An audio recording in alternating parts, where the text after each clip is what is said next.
Welcome back. Let's now cut across straight live to Mr. Yashwant Sinha to know from him, in his wisdom, does he think that our China strategy is right, wrong, partially right? What more needs to be done? Mr. Sinha, thank you so much for speaking to NDTV. My first question is exactly this. What do you make of the tension along the border? India seems to say that we are standing up to China and that's why this tension has happened. What's your opinion? I don't agree with the government of India on this. China is a rogue state. It has been an imperialist power throughout history. It specializes in grabbing other countries' territories. And therefore, we should, while dealing with China, be acutely aware of this trait in the Chinese character.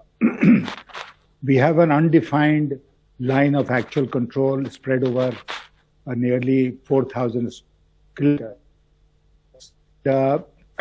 We should consider the fact that China will slice away our territory here and there by force. And therefore, we have to be continuously on our guard.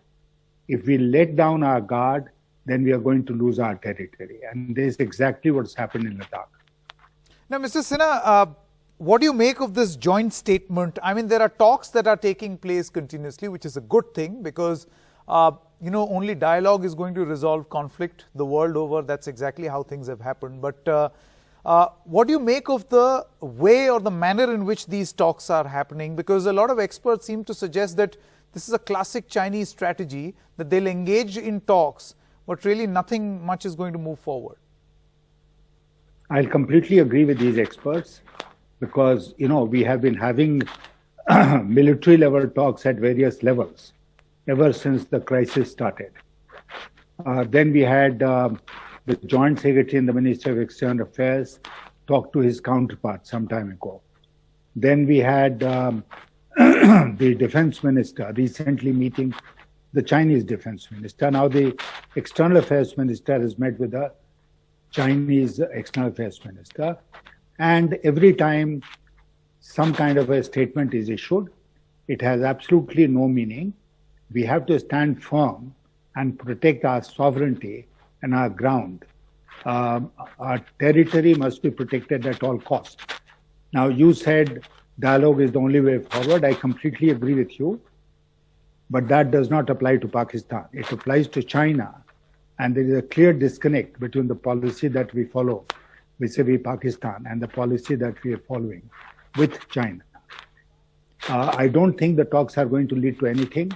The way the Chinese army is behaving, it's quite clear that they're going to hit us, either in Ladakh, in the various sectors, or anywhere along the line of actual control. Mr. Sinha, I wanted to ask you, also from your wisdom and experience, how much should we bank on international support? See, there is a mood against China as of this moment. We seem to have great support and solidarity from the United States and the sort of favorable statements that come in from the US as far as dealing with China is concerned. But what will happen to this global support, say, after the US elections? There are a lot of murmurs that this is only valid, say, till the US elections, and once that gets over, then US is free to switch, perhaps go soft on China. Not only the US, every country around us and throughout the world would look at their own national interest first. See what happened to the Belt and Road project. Remember that project, the Chinese project? All countries in our neighborhood agreed to join the Belt and Road project initiative of China. So nobody listened to us. So as long as it is in their national interest to stand up with India, in terms of statements to be issued, they will do so, including the US. But when it comes down to brass tacks, comes down to a military conflict between China and India, I don't think any country is going to help India militarily. Mr. Sinha, now this is a very short question, but perhaps the most complicated and complex. What do we do?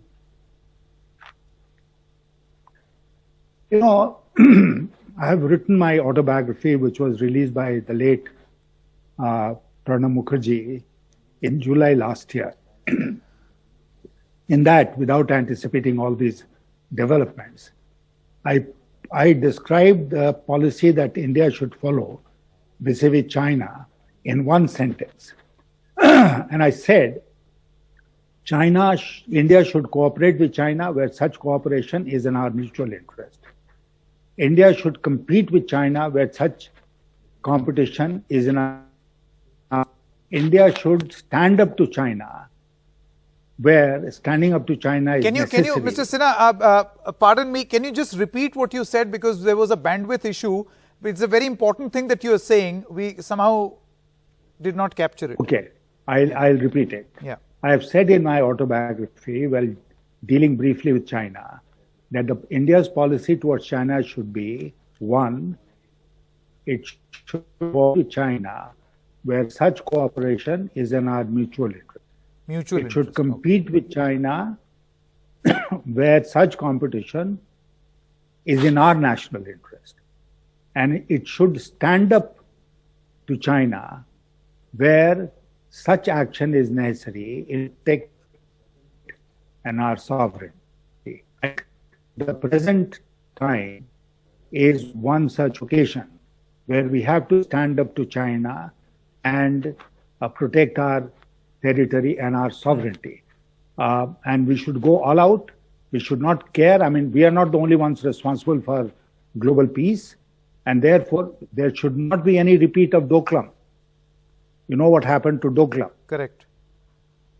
So therefore, there should be no repeat in Doklam. There are reports that China has occupied in the last few months something like 1,000 square kilometers of our territory. It is our national duty to push them back. Sure.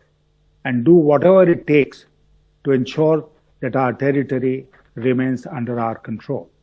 All right, Mr. Sinha, thank you so much. For the benefit of our viewers who could not capture the last bit of what Mr. Sinha was saying, he said, you stand up to China when your integrity and sovereignty is at stake, and this is one such moment. That's a wrap in this edition of The Big Fight, but news continues on the other side. Stay with us.